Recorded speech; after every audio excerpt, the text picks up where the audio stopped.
On today's episode, I got a couple on how to use AI porn in the bedroom. Lisa gets pissed, really pissed, and we keep it real with Sarah. Don't flirt with your husband. Don't be surprised when he finds somebody else who will. On Advice Unfiltered, episode 39.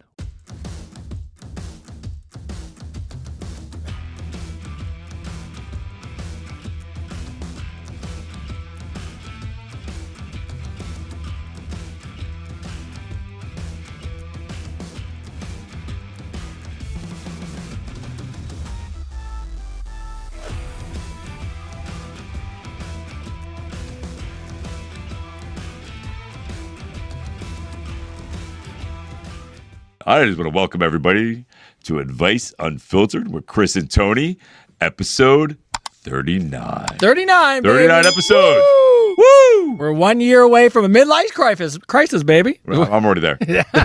I'm already there. We're getting close. So, all right. As always, welcome to episode 39 of Advice Unfiltered. You are behind the scenes. If you are on TikTok or Instagram and you see this handsome man with the green screen behind you right there, welcome to the show. If you're on YouTube, if you're on Facebook, or if you're on Instagram, shout out to you guys. You are on the new StreamYard, which is fantastic. Yes. You can see the comments. You can participate. You can join. You can ask us questions. Our goal, if you're on one of these green screens, we love you to death. Ooh, we got QR codes. Yeah. We got all kinds of cool shit.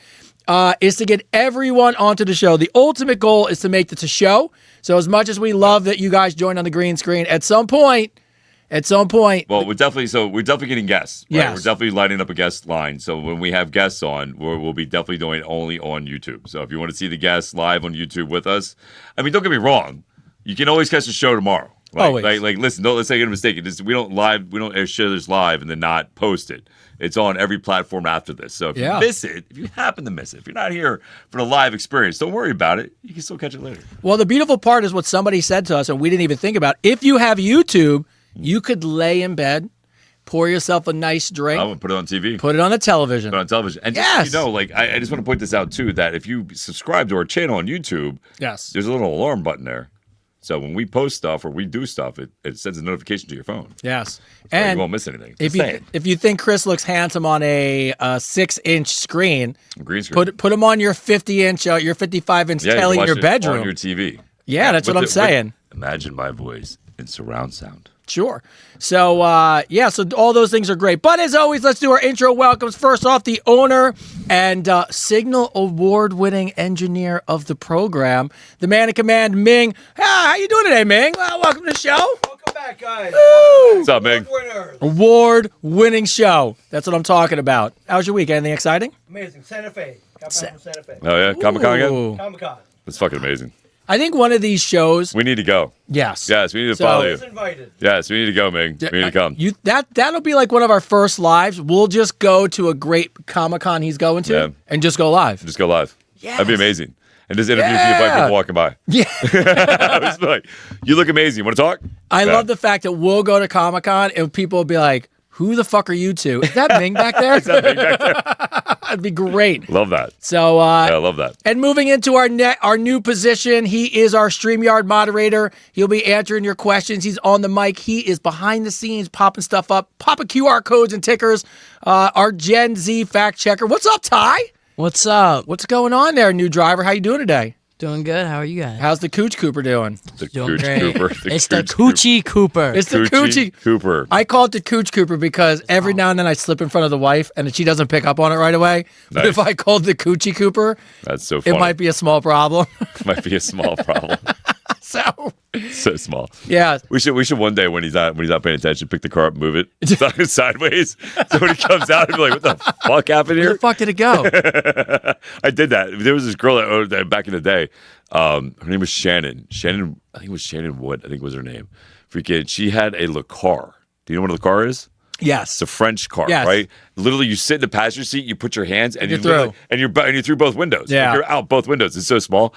So she was parked in the mall, and when she went inside to go grab some stuff, me and three of my friends picked up the car, and literally it was so small we were able to turn it sideways in the parking space. So she could get out until somebody moved their cars. That's so mean. Yeah, dude, it was so funny. That's great, so though. funny. It was great. It was so funny. Yeah. That's awesome. Great.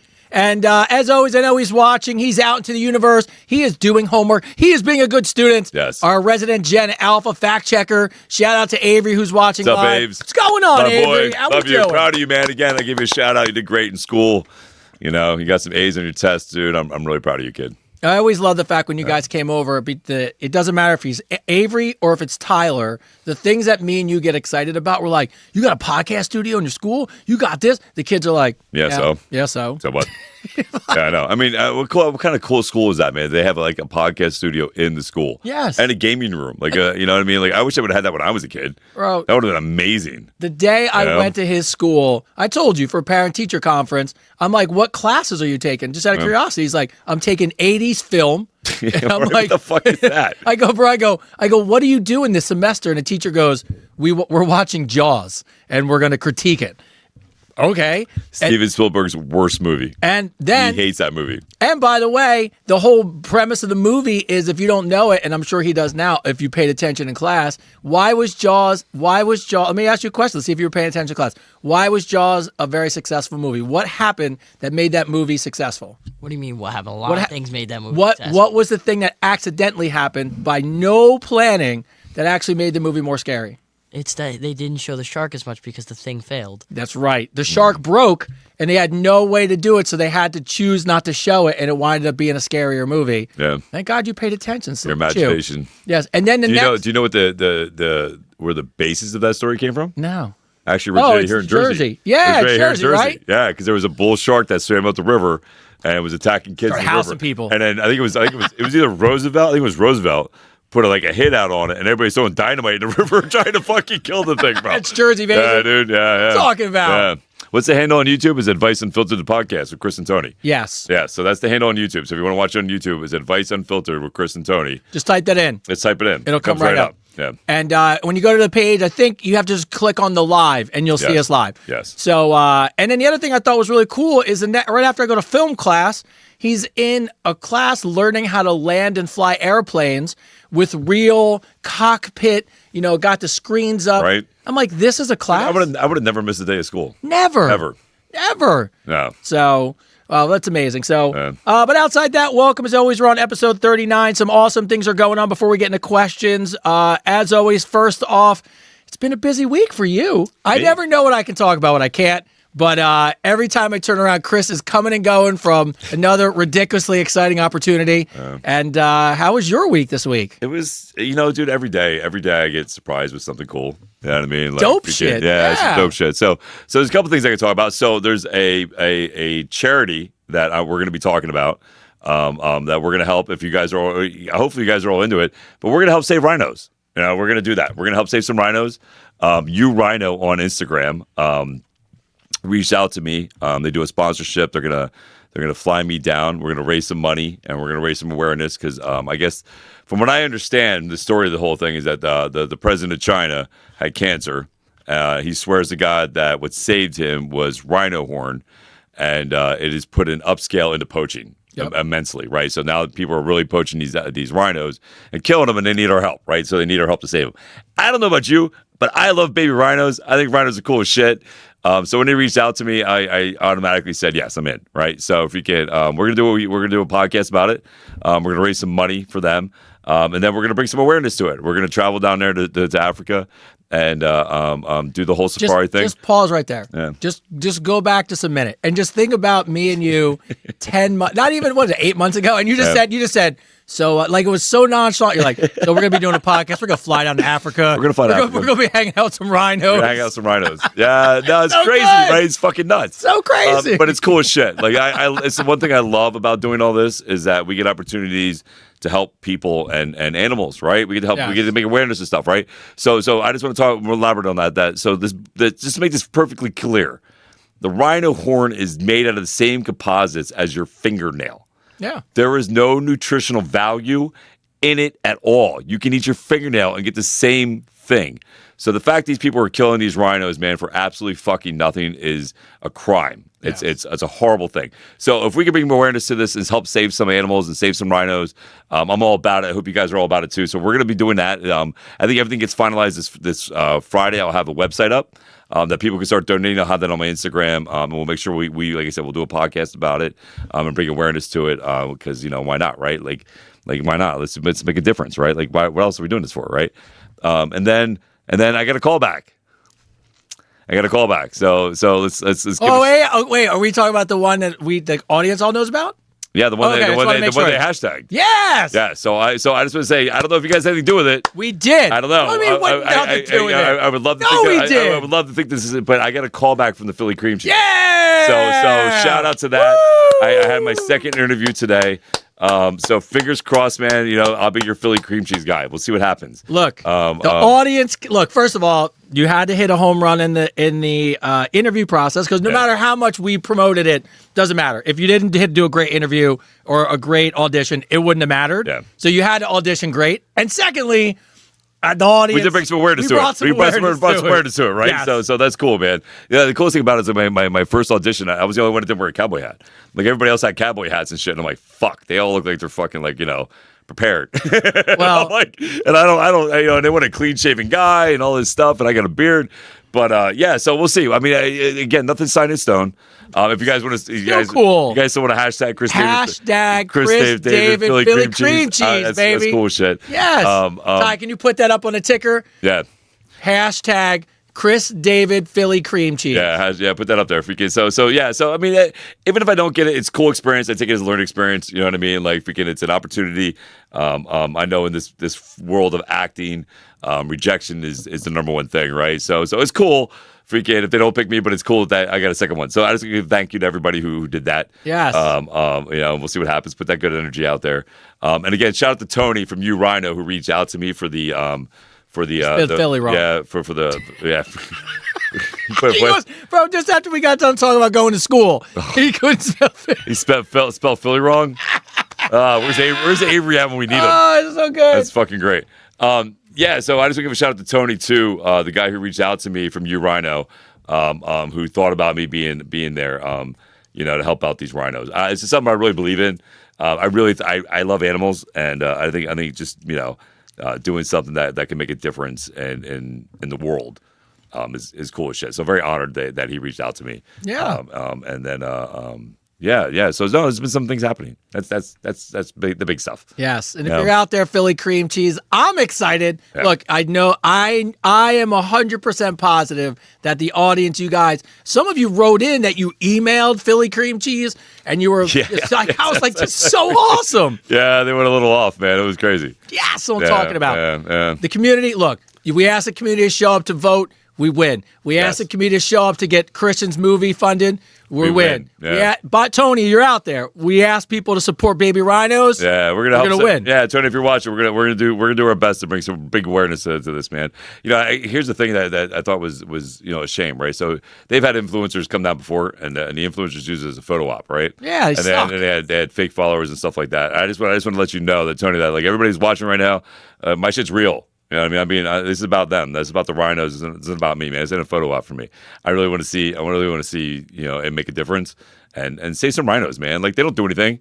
They're just out there fucking eating grass and shit, fucking minding their own goddamn business. And some asshole comes along and, It's like when people are like, if you eat shark cartilage, you won't get cancer. Bullshit. And then we kill millions of sharks and find out, my bad. Yeah, for no reason. Like, freaking, leave the animals alone. Yeah. Yeah. So, no, that's awesome. So, lots of great things in the works. Second, third, fourth, one of those amazing things.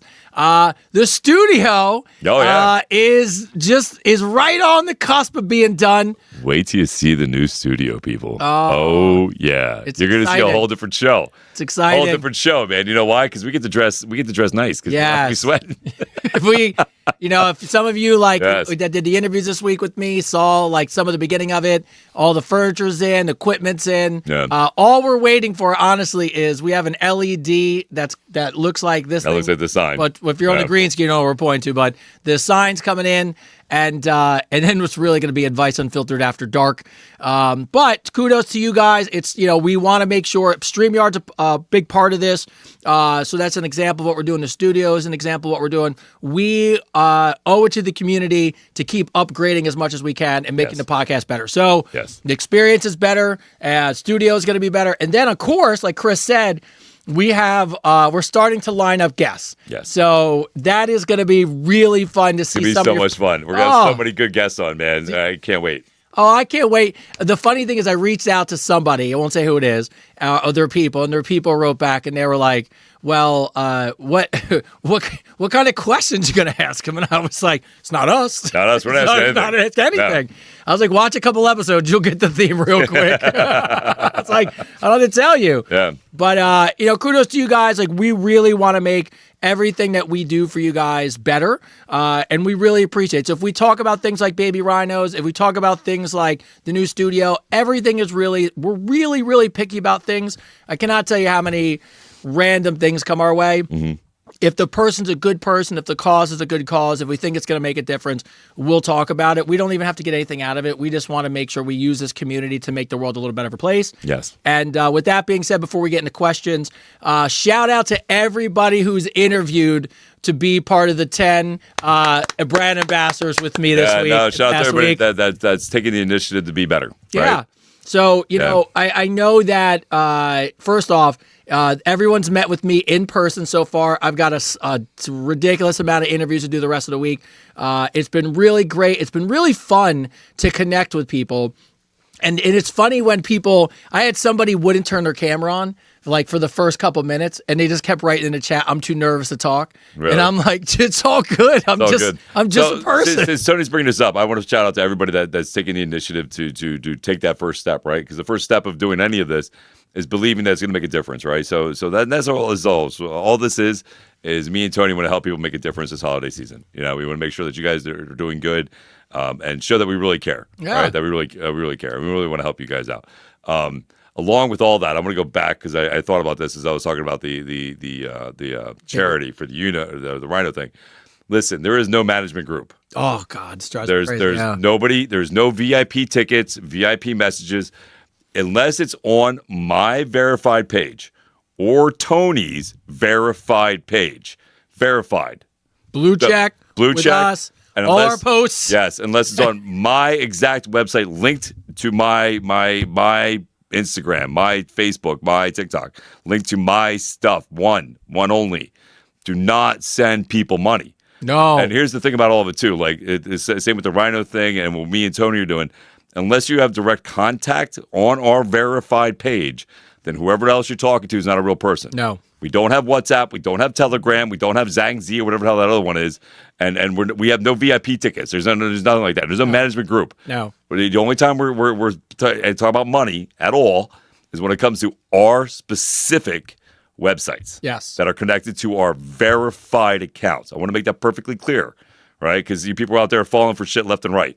Listen, verified, blue check on our accounts, both of us, on Instagram. And our links to our stuff will be on our Instagram or our Facebook, which are both blue checked verified, right? Yes. If you don't see that, and again, I have a huge following, 668,000 followers on Instagram, 254,000 on Facebook.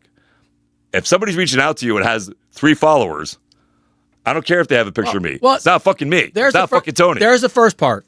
We have never, ever reached out to you. No, we've never reached out to anybody. There's the easiest way. Yeah, we've never reached out to you. Never reached out to you. Ever reached out to you. Ever. And for you guys who are asking about the Advice Unfiltered Ambassador Program, 2 things that we're doing to help you. And, I just saw the question pop up. First off, we are taking applicants from all different time zones. I've interviewed people from Australia, the UK, New Zealand, Jamaica, Canada, United States. So yes, I have my hours of interviews are wide open because I'm trying to get to as many people as possible. So time zones don't matter.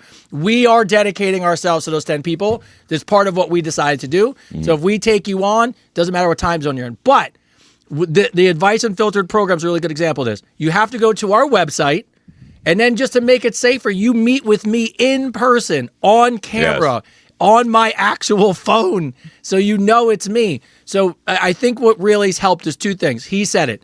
we don't reach out to you. No, I will never reach out to you first. Never. If you reach out to me and tell me there's a fake account, That's I fine. respond. Yes. But I will never reach out to you first. I Never. don't use my social media as a dating app or a meeting app. I'm not. Listen, I will never freaking message you and be like, "Oh, you beautiful soul, you got blah blah." It doesn't even sound like he me. only I don't does that to fucking me. talk like that. He only texts me. I only text Tony that shit. The fuck, man. Like, freaking. I read these comments. These people send me the conversation they have with these people, and I'm like, oh my god. Like, what makes you and if you've watched any of my videos, where does it look like I'm sitting here talking like some fucking lonely, sad, romantic motherfucker that can't say a fucking word?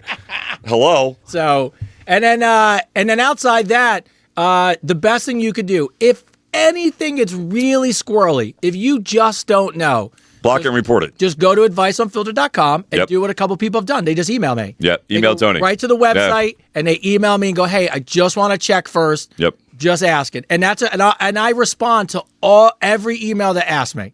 So, but this is a funny one. I'm not even gonna say who it is. I don't even remember who it is. Listen to what I'm saying. You wrote in, I think I'm talking to Chris, but then I realized it wasn't him. Okay, great. And then you wrote, "But here's my phone number. Please tell him to give me a call so we can keep talking."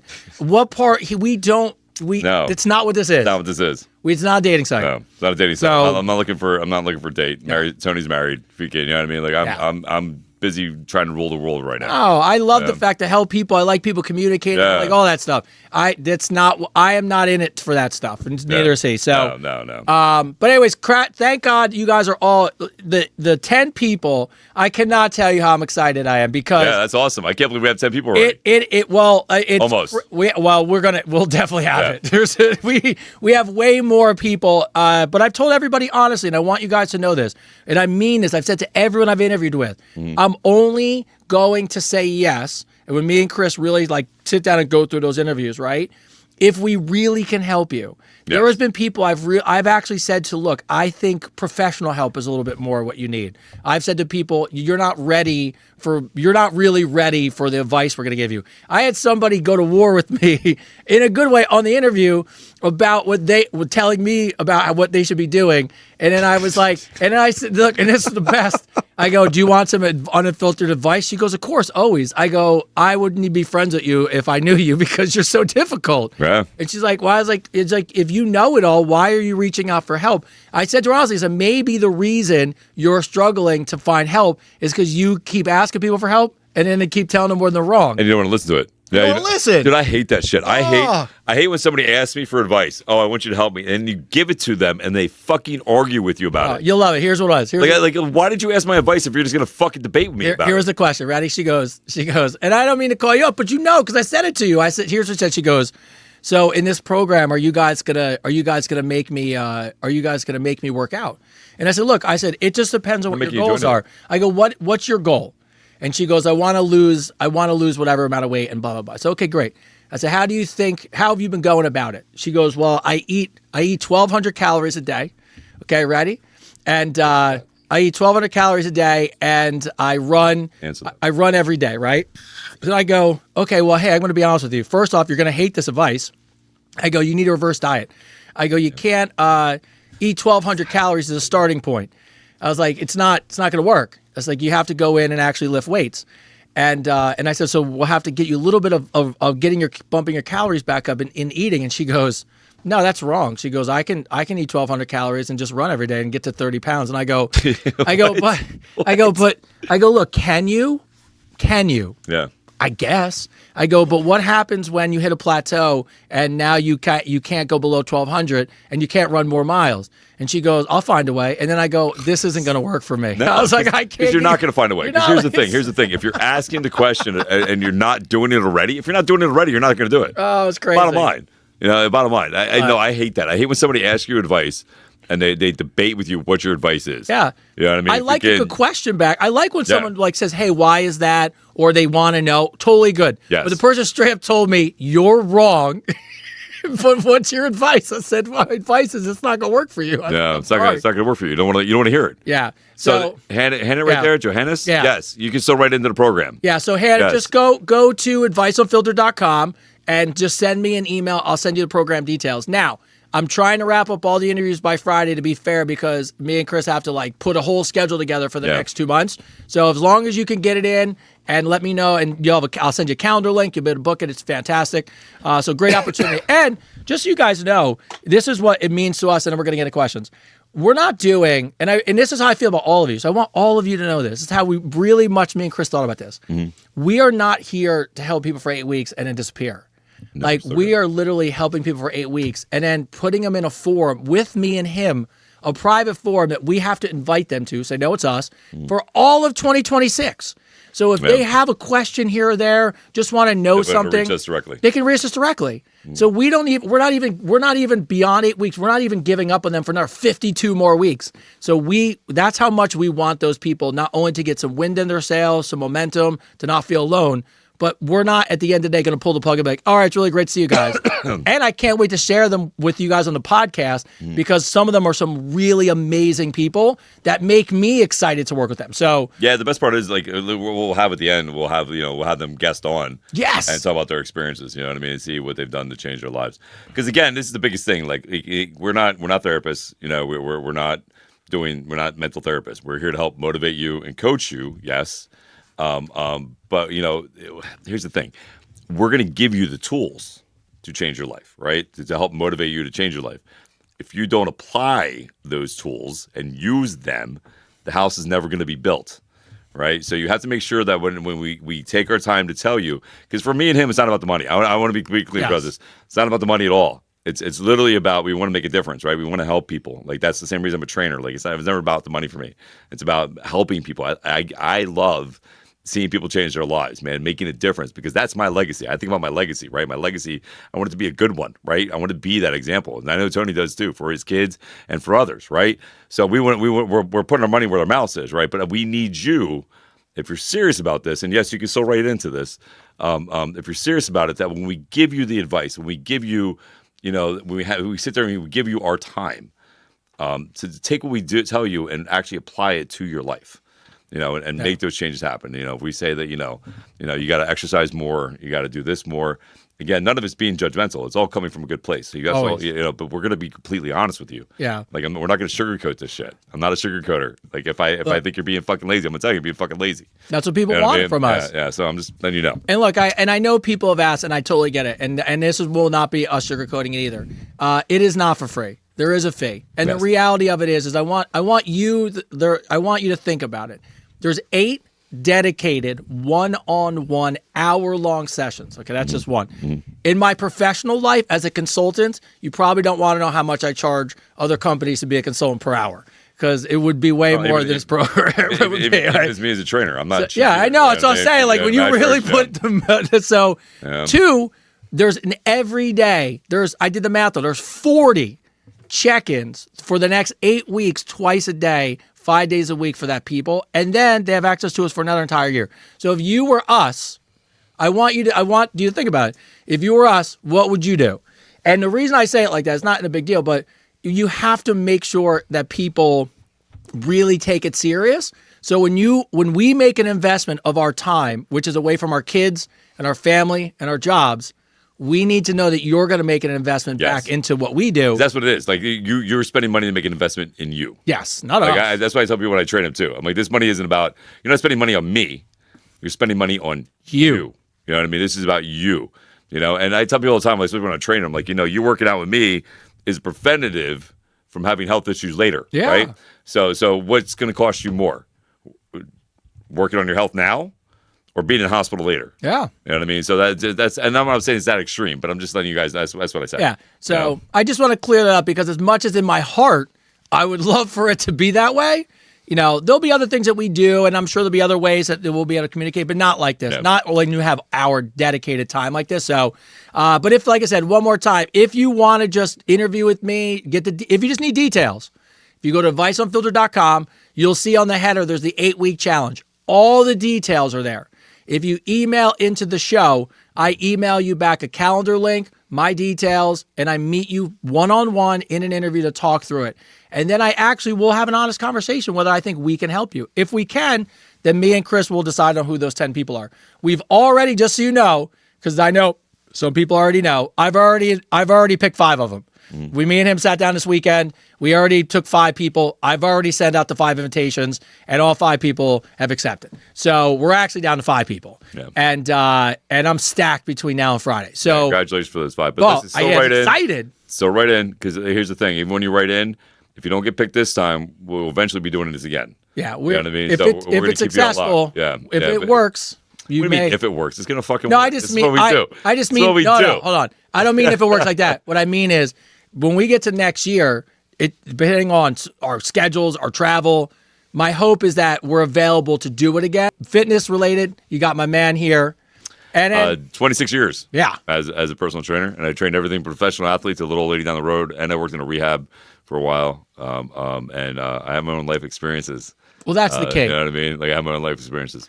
I want to go back to one somebody said about my book. I just want to give a saw shout it out. on there. I saw it on there. So I just want to give a shout out real quick to everybody who's been buying my book. You guys have been going, like somebody made a post about it today. Everybody was commenting on it. I just want to say thank you. I know I don't talk about it a lot. I don't really promote it a lot because I really want it to have its own life and find the people it needs to find. So thank you for buying my book. Thank you for the support. I really hope that you guys just realize you're not alone, that we get through this together. Yeah. You know? And that's the last thing, and then we'll get to questions, guys. Yeah. This is not about a specific thing, right? That's why when I'm interviewing people, there'll be people that we turn away because I just know professionally that they just need more help than what we're going to be able to give them. Right, like someone who really needs a therapist, this isn't for you. Yes, and I'm just honest with people because that has to if be you're the dealing truth. with some really mental issues, like some really things, man, that you're having like Yes. really dark, deep thoughts. Yes. Please go see a Yes. professional. Now, Yeah. if you struggle with the same things me and him have struggled with, which you've read his book about, which we have gone through, which we can connect with how fitness has changed our life, with how having an organized structure, a community, the reason we started this podcast, then what my belief is you guys have now known us for over, what are we, 39 episodes in? Yeah, plus 39 plus the vote ones. So you gotta figure you know us for over 120 hours of conversations for almost a year. Yeah. If you connect with us, hey, great. But if you don't and just love the free content, Not only that, but for 9 years now, I've been posting motivational shit. Like I've Yeah. been posting stuff to help people change their lives and learn something, right? If we can. So, I've been doing this a long time. The whole motivational thing, the whole coaching thing, as far as being a trainer. And listen, if you're ready to change your life, if you're ready to, take control of it, man, then let's do it. Let's fucking do it. Let's do it. All right. Shout outs from Charlotte K. Dear Tony, shout out. Shout out to Connie. Did we not mail the books to Connie? I did. I mailed a book to Connie. Connie, I did. Connie, we mailed the book to Connie, I'll connect with you after the show. I've had this happen. Well, look how long it took to get a Sophie. Like she finally membership. I was like, oh my God. Dear Tony, thank you for following through on your part of upholding the bet of eating an entire pizza. I was inspired. The day after the podcast, I found that I also lost a bet, but mine resulted in me having to wear a pair of nipple rings for the entire shift. The way it worked was I had to put nipple rings on. Then I had to wear a sports bra and a thin T-shirt so I didn't have to pull the girls out. I can honestly say it was the longest day of my life. And then by the time I removed those bad rascals, they were still attached. Needless to say, God. I pulled up my big girl pants and made it through the day. The agony of defeat will make you humble. Shout out from Charlotte. Those the fuck? way to keep your bet. All right. Right. By the way, we'd love to have a live audience. We That's think the about it goal. all the time. That's the goal. We want to have a live Yes. audience. You know what I mean? That's our goal there. Now, this is a question that's interesting because this person wrote in for back-to-back weeks Okay. and wrote in an update. So Laura B. from Atlanta. What's up, Laura? My cousin met a friend on social media. She did FaceTime, phone calls, and text for months, but never met in person. She was planning to meet him out of town. He lives far away. They were planning to get together. But of course, before the actual trip came up, he asked her for $500. She called me and asked me if she thought it was okay to send him the money, which I said, no, that's crazy. He said he was an oil worker and he lost his wallet and his passport and it fell into the ocean and floated away. Sure it did. Sure it did. Sure it did. So anyway, she calls her friend. She says, don't send him the money. So my cousin believes him. She has a reservation. She said no multiple times. She kept saying Jesus no. Christ. All right. So they gives up. So that's all she writes. So I don't even bother to think of the question, right? Well, then she writes back in, hey, I wrote you this question from last week about the guy who asked for money. Well, she kept pestering and eventually she ponied up and sent the man $500. Not only did he take the money, he sent a message back to my cousin and said, sucker, Oh, never mind. Somebody answered. and then posted all her naked pictures on TikTok. Gina Hose. She posted her name. What? Yes. So she wound up sending the guy $500, and then he messaged her sucker and posted her naked pictures on fucking TikTok. Fuck. Yeah. Well, first off, you can't post naked pictures on TikTok. That's a federal crime. Yeah, you can't do that as a federal crime. But you can't post naked pictures on TikTok. They'll You take can't them do down. that. They take them I don't know down. how true that story is. But yeah, so listen, Guys, what are you doing sending money to people? yeah, don't be sending money. Fuck people, man. And I think in this day and age, like nobody gives a shit about your nudes anymore. No. Like unless you're running for politics or you got something fantastic about you. I don't think who really gives a shit about nudes? Like I wouldn't give a shit. Like fucking, I'm like, go ahead. You better make some fucking money. I don't give a fuck. You know what I mean? Like whatever. The comedian was Whitney Cummings, and somebody hacked into her iPhone Mm-hmm. and they stole photos she was taking selfies of herself in the bath. Yeah. And she wasn't completely nude, but her boobs were out, and she was just taking pictures. And they hacked her and they threatened to blackmail her to put them out online. So she put them out herself. Yeah. She was Fuck like, whatever. It is what it is. Yeah. And you know what that really does? And look, I'm not saying it's easy, but when you own it, Yeah. nobody cares anymore. Nobody gives a shit. Like when you own the shit, it's when you're high from that. Oh my god, that happened to me. Oh, fuck it, whatever. We all look the same. You know what I mean? It's We all true. have. You know, if you're a guy, you have a dick. If you're a woman, you have a vagina. It's all. You know what I mean? What the fuck? Listen, I just want to answer real quick. Somebody asked what the name of the book is. So when you see somebody come up and ask what the name of the book, just put it up there if you can respond. It was never just about me. The journey that saved my life. You can find it on my website on my Instagram. If you can find it on Amazon. Yeah. It was never just about me. Yeah, it was never just about me. Yeah. It's about the podcast. Yeah, it never said. Listen, we said this from day one in our podcast. Don't send dick pics. No. Look, but I think that's your point. Like, just own it. Own it. As hard as that is, if you were just to come out and be like, yeah, that's me. I'm telling you, nobody would give a shit. No. And it goes away so fast. So I think that's I say this all the time. When it comes down to dating, you have to FaceTime somebody. Have to. You have to FaceTime them. And then even then, you have to take it as a grain of salt. I mean, freaking like, is that person really honest? Yeah, I found it, especially if they're not from this. I don't know. You ever see that back? I know it was forever Catfish, ago. yeah, that Catfish show. Yeah, that basketball player almost got in trouble, dude. That one white basketball player, freaking with tattoos or whatever. Yeah. There was an Alaskan girl. She was a girl from Alaska, little bumfuck nowhere, Alaska, was pretending to be this influencer and this basketball player, and then like tried to like blackmail them. Tried to like blackmail him and then fucking almost ruined his whole basketball career. Wow. Yeah, dude, almost ruined his whole basketball career. By this little chick in a hut in Alaska. It almost ruined some guy's fucking whole life, man. Yeah. Well, now, if you're in the NBA and you want to ruin your life, you just go to illegal poker games.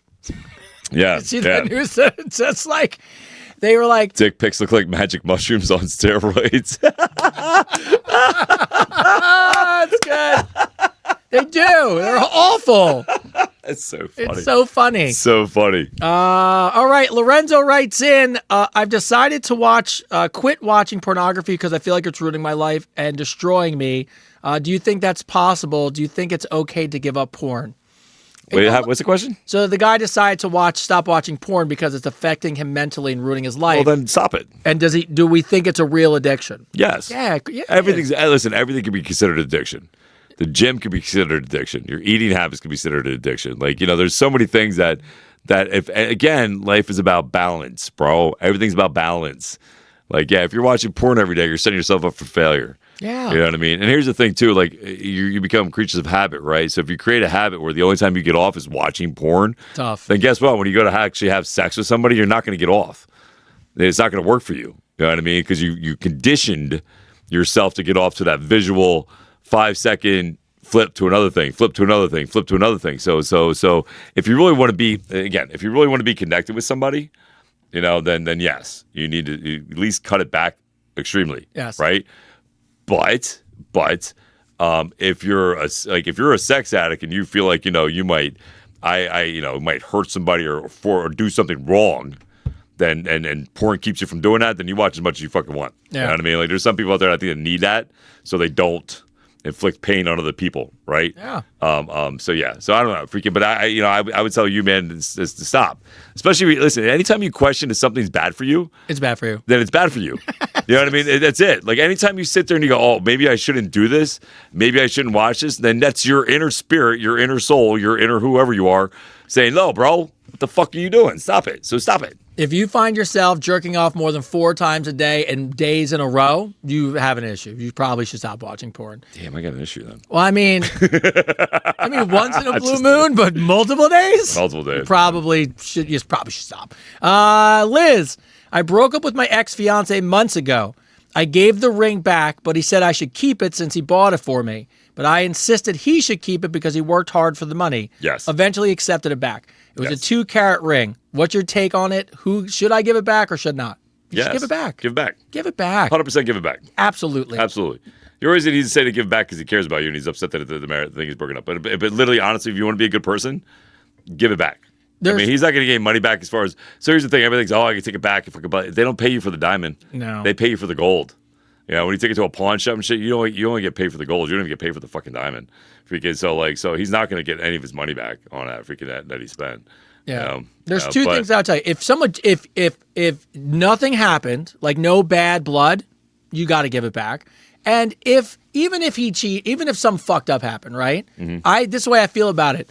I don't want anything from somebody who fucked me over. I don't want your ring. I don't want your clothes. I don't want anything. Take it back because then you have power over me. I don't want it. Then you don't want that from somebody. No, dude, freaking no. So I think it's honorable for you to do that. You know, I think it's a good, makes you a good person. You know what I mean? Yeah, absolutely. Faith from San Francisco. San Francisco. Is tracking macros still worth it, or can it be obsessive for the long term? Yes and no. Again, like here's my thing. Like if you really want to be tracking your calories, tracking your macros, doing all this stuff, like what is your intention behind it? Right? Like why do you want to do that? Like your why has to be the reason, right? So why are you doing it? Are you doing it because it's a trend? Are you doing it because you're trying to be a bodybuilder and you're trying to lose an immense amount of weight? Because literally fitness, I've been doing this for long. I've been working out for 30 years, right? I truly believe what fitness is feeling healthy in your body and be able to move your body in any direction that you can without exerting energy. Running up the steps, being able to do a pull-up, doing a push-up. I don't think you have to. You don't have to have that image of that bodybuilder, right? And when you start tracking your macros, you start your calories. That's something that bodybuilders do, and people that are trying to lose immense amount of weight, right? I think less is always more. I think the more you make it easier, the better chance of success it is for you. Yeah, go ahead, shoot, bub. You know how early those bodybuilders die in life from? Oh, I know. From heart attacks. Well, that was said. But those bodybuilders die also. It's not just because of what they're eating. It's also because they're taking a lot of roids. Well, a lot of those guys. There's no. From somebody in the gym. Yeah, you know what I mean. There's no to hit that peak that you see these female and male bodybuilders hit that in pros. They're on juice. They're on testosterone. They're on juice. There's no ifs, ands, or buts about it. That guy walks around and goes, "Oh, you're all natural." We already know the answer. The answer is no. If you're a professional bodybuilder, you are not natural. That's why they have natural competitions. They have natural competitions because to look like those professional bodybuilders, you got to be on the sauce. And they admit it. You know what I mean? And they admit it. Like, in this day and age, there's nothing wrong with that. You know what I mean? But again, you're right. To your thing there, Tyler, they die young because they enlarge their hearts. It's an unhealthy way to eat. It enlarges their vascular system so bad that it gets clogged with shit. You know what I mean? So they die young. What I would tell you about tracking macros, which I think is interesting, is if you've never done it, I think it's a really interesting exercise to do for a couple weeks because like a banana is a really good example. If you were just to go on a Fitness Pal and say, I ate a banana today, a Fitness Pal tracker would maybe tell you, and I make it simple, it's 65 calories, 100 calories, that's fine, right? A banana today is 4 times as big as a banana like 10 years ago, right? So just learning like what's in those things I think is helpful. Like knowing like a chicken breast, that if you eat chicken breast, you're like, oh, okay, this is around this many calories. It's around this many grams of protein. I think it's a cool exercise to learn, but I can see where people go off the rails with it, where it's like then they're weighing out their dressing as they're putting it on. Yeah, no. Like the person right there said that, Adele. She said tracking her macros and calories has been it makes a bad experience. Yes. So here's again, like I truly believe less is more, right? The less you put stress on yourself, the less your cortisol levels go up. And to set yourself up for success, you want to do things that are reasonable in your time frame. You know what I mean? Like if you like me and Tony, like we work like 10-hour days, right? Freaking, wow. for me to sit down and count all my macros is going to take up my whole fucking weekend. It's going to be because I'm at the pre freaking do all my stuff, and then what am I really doing? Like, but and here's the thing too, like you are what you eat. So if you again, and life is about balance, right? So if you maximize your exercise, and that could be whatever you enjoy doing. Again, exercise isn't specifically one thing, right? Exercise is a multiple thing. Imagination, whatever you want to run with it, as long as you're doing something physical with resistance for an hour a day, almost 5 days a week, and you eat right, high protein, your vegetables, the food pyramid, what they used to tell you when you were a kid, right? Freaking, so as long as you're doing that stuff there, your body will adjust. The problem is that people are too lackadaisical. They're too sanitized. They go to work, they go home, and they sit down, and they eat and they consume alcohol. They consume lots of carbs, quick, easy meals. What you have to do is make sure you make that little bit of effort in just what you want to eat. And a little bit of effort of exercising. Right? That right there is enough. That is literally enough. Like everything else is like you're looking at like bodybuilding. You're looking at freaking. You're getting to an extreme avenue of things. I really believe that if you simplify it, it makes life a lot easier and it makes you succeed better. Because once you master one level, again, working out, being in fitness is levels, right? Yeah. It truly is levels. When you're at the beginner stage, let's start with small habits first, right? Getting into the gym, getting to the cardio, getting to a new habit of exercise for an hour a day, 5 days a week, and then start off with your morning and your afternoon and making sure you hit that high protein. Like start off with just getting your protein intake right? Like so if you're 190 pounds, 190 grams of protein, 1 gram of protein per body weight, right? Simple. So that's it. Let's start with that. Yeah. And then once you master that first step, then we can start decorating, right? Then we can start fucking doing all this other shit that maximizes your fitness levels throughout your life, right? I'm not gonna say the first step is easy. I know Dad at least. I remember last year when he was, trying to get his protein intake in, him with like trying to just get like those 200 grams of protein. Oh no, it's not easy. Oh, it's tough. It is hard. But that's what I'm saying. Let's start with that. Start there. Start there because that's the most important, right? That's the most important is hitting that protein thing. It's not easy. None of it's fucking easy. None of it's easy. Like I said this to somebody the other day. I hate working out. I hate having to go to the gym every day. Yeah. I hate it. I work out for almost 2 hours every day. I hate it. I got so much other things I'd rather do. But I love the results. Yeah. I love the results. I love the fact that like I just saw my 30th reunion and I looked in, I was like, oh my God, like half of these people are gonna die of diabetes. Like freaking they're the same age as me. And I'm happy that I'm not in bad shape like that at my age of 49.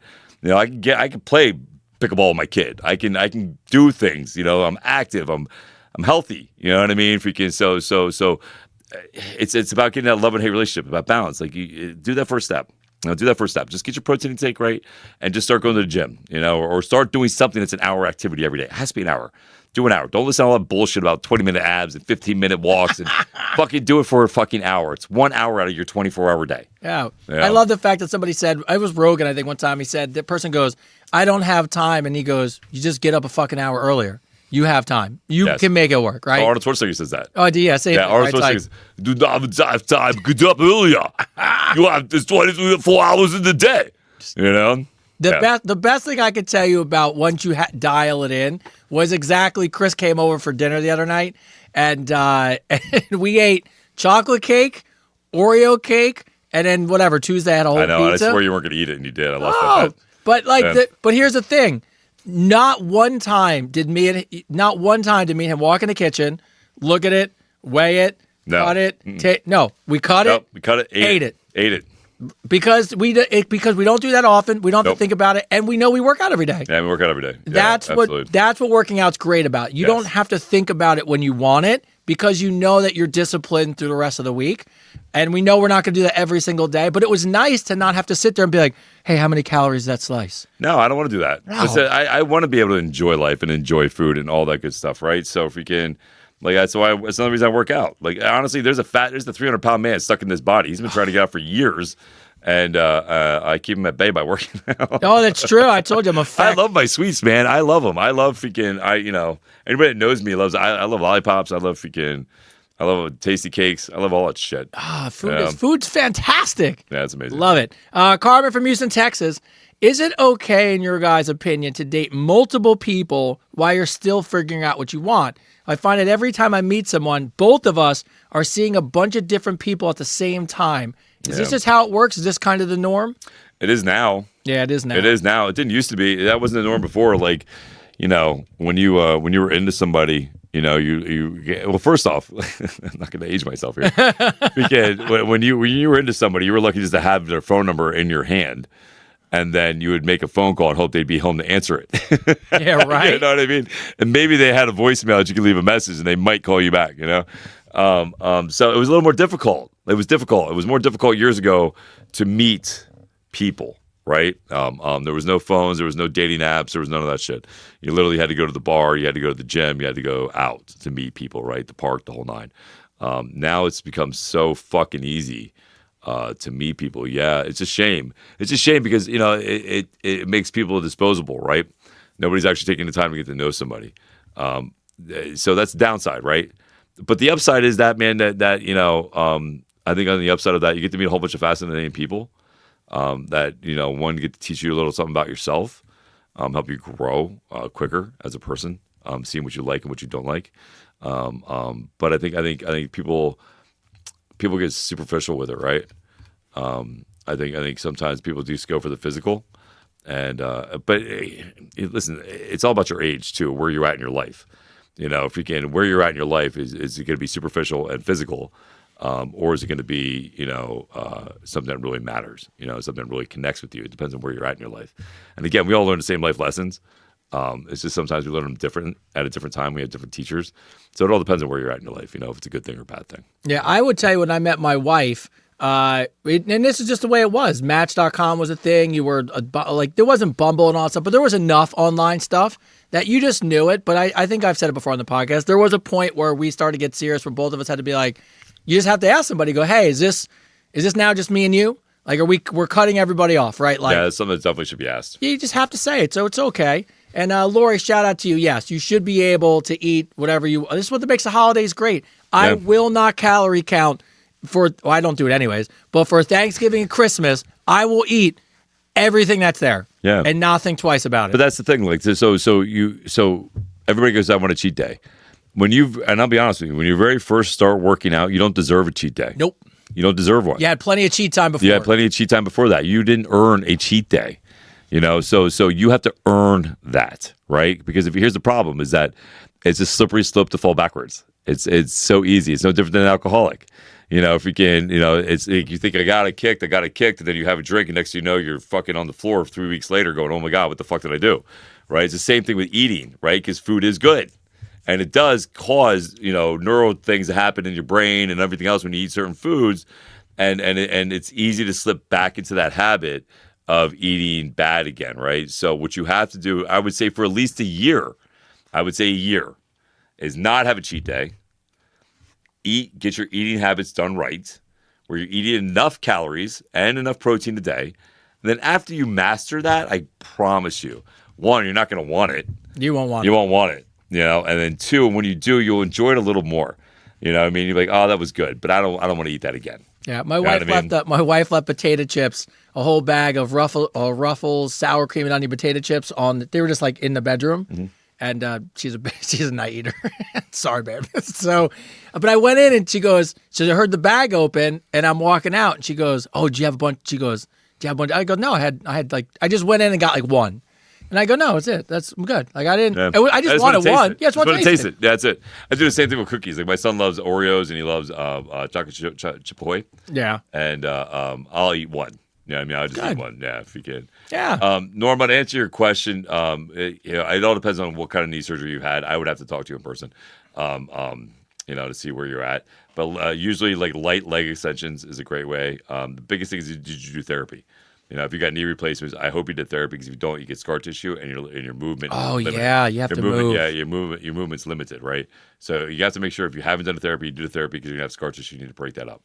Yeah. But take your time, and leg extensions are a great way to go. Pool. The pool's a great way to go. Any kind of resistance bands, exercise you can think about resistance bands. You really want to strengthen up your adductors and abductors, which are inner and outer thigh. because they have stabilizer muscles that hold in your knees in place. So you want to do stuff like that, but and hamstrings, leg curls and stuff like that. But I again, I don't know the extent of your leg surgery, your knee surgery. I'm not trying to tell you what to do, on any kind of scale. But those are the things that I can tell you I would have my client do. Gina from Brooklyn. I was on my boyfriend's computer just doing some resume work while he was at his job. By the way, guys, he knew I was on the computer, so I wasn't doing anything sneaky. But I found a folder full of AI generated porn with my face on different girls' bodies.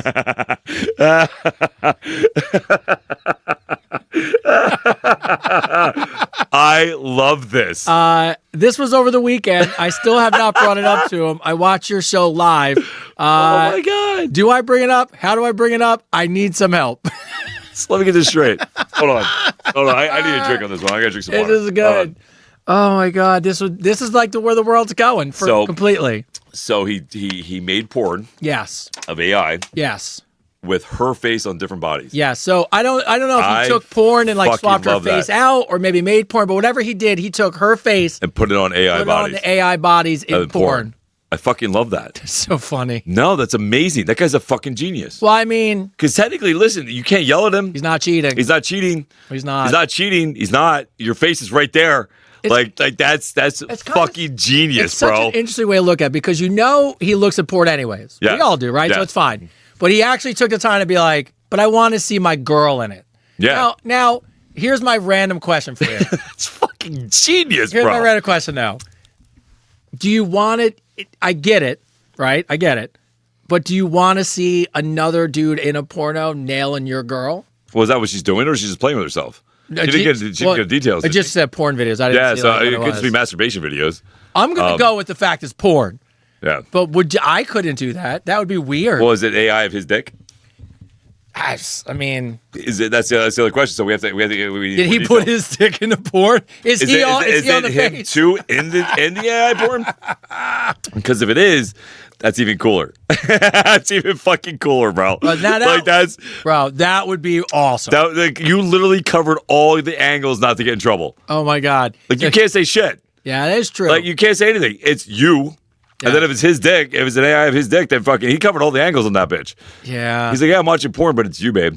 You, babe.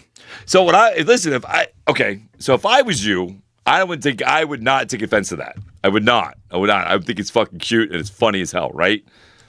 But maybe. Oh. See, this is where I come in the fun. That's where I'm the fun guy. Maybe ask him if he actually wants to make real porn with you. That's a good call. Yeah, ask him if he wants to make real porn with you. Because obviously he's really attracted to you. He actually loves you and is really attracted to you. You know, even in AI, it doesn't matter what body shape you have. He wants to bang you, right? So, maybe just maybe make fun out of it. You know, make it a fun time. You always got some good outside the box. I try, dude. I try to be optimistic about the whole thing. You know what I mean? You hit some home runs. I think this may be a great opportunity for you to expand your relationship into something more fun. Yes. Christy and Mac right in from New Jersey. We had a question about sharing locations. Tony, I know you're married. Chris, I know you're single. So it'd be interesting to get both of your perspectives. Tony, as a married man, do you share your location with your wife and your family? Chris, would you ever do it with a girlfriend? Do what? Share your location. Like so on my phone? So Chrissy, so you know, like I share my location. On my phone? Yeah, on your phone. No. I share my location with my wife and my son all the time. I don't think about it at all, to be honest with you. And to be honest with you, it makes my life 10 times easier because I didn't know. Yeah, but your wife still asks you where he's at when she has his location. Well, we talked about it. This fucking so dumb. My wife's laying in bed next to me. She goes, "Do you know where your son's at?" I'm like, "Well, you could just hit the button and look." I'm like, I don't know. You're asking me. But I'll tell you how easy it was. I thought you were coming home before we came to the podcast. So I just hit your button and saw you were on the way to Red Bank. So I was like, oh, cool. I'll just meet him at Red Bank. So but I'm married. I don't give a shit. But if I was dating somebody, hell no. No way. I couldn't do it if I was dating someone. Unless you're talking about me dating them for years. Yeah. No, I mean, if I was dating for years, I would. I wouldn't see why not. The only person deserves your location if you're dating someone's your kid. Yeah. That's about it. People are saying they're your favorite because they don't agree with me what I said in the last one. What's the last one about? I guess porn together. I guess making porn together. A lot of people are saying that's fucked up on Chris's part. So I saw like 18 comments. And Chris like, Tyler was like, Chris, I love popular. you, but I'm Chris, I love you, but this is fucked up. This is How's it fucked up? I don't understand how it's fucked up. Like, freaking, That's it. Sally, I agree with you. It's fucked up. Sorry, guys. Yeah. I'm sorry. I didn't mean to leave that. Look, I could. Like I said, he's optimist. Like it was an optimistic. Being optimistic about it. It's a very I'm not saying he was optimistic trying to take. be, you know. Chris has said this before. He plays devil's advocate. I do. I play devil's advocate. It's He just devil's does. advocate. So I'm just saying, maybe it's not always the worst case scenario. You know what I mean? Like maybe he just really loves her, and he just imagines different body types on her. Yeah, I don't know. I don't know. I mean, don't get me wrong. The whole fucking thing's weird. Fucking, I mean, like the whole But you need a positive spin. That's right. the point of I it, think yes. the whole fucking thing is weird. Don't get me wrong. I'm not saying it's like something I would do on a daily basis. Fucking make AIs of my That's girlfriend. a lot of time. But bullshit. bullshit. Fucking, but like.